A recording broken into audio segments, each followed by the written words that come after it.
Oyez, amis du culte, aujourd'hui nous allons vous parler de Doctor Strange de Scott Derrickson.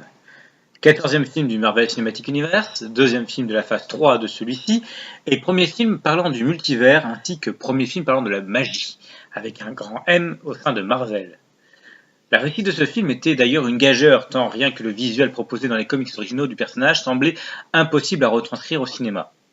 D'ailleurs, certains ont essayé dans les années 70 et ont raté. Grosso modo, l'histoire suit le docteur Stephen Strange, un neurochirurgien égocentrique mais génial, qui suite à un accident de voiture perd l'usage de ses mains. Comme quoi, le téléphone au volant, c'est mal. Bien sûr, un neurochirurgien qui trempe des mains, ça perd vite son travail, et la fortune du monsieur est vite dilapidée en recherches expérimentales pour ses mains, justement.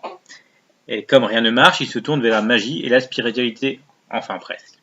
L'un des meilleurs films Marvel, ce Doctor Strange, pourtant bien casse-gueule, parvient à maintenir en haleine en dépit de son monde ésotérique plutôt rébutoire. Bon, après, il reste qu'on peut se poser des questions sur l'univers miroir. Un peu prise de tête avec ses dédoublements et modifications parfois illisibles.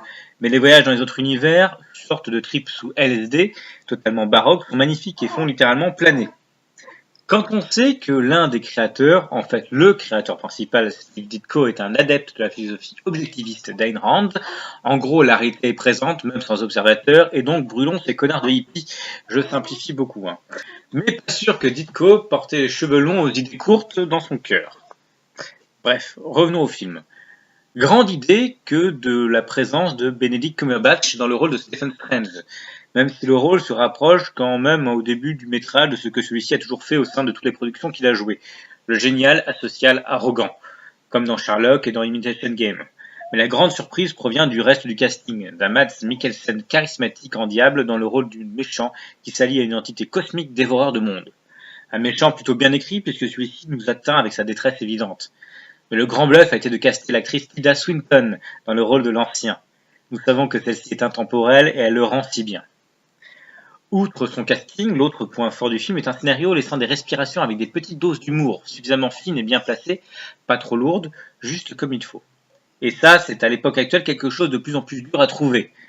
Comme déjà dit, le point qui aurait pu être le plus problématique est la représentation des autres univers. On s'en sort plutôt bien, même si à titre personnel je ne suis pas fan de l'univers miroir. Mais comment le dépeindre autrement? N'ayant pas réussi à répondre à cette question, force est de constater que les choix de Scott Derrickson, le réalisateur, sont plutôt bons.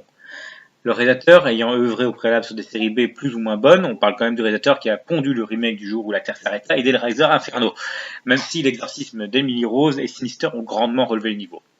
Bref, un film qui passe bien et que je n'ai absolument aucune honte à vous conseiller.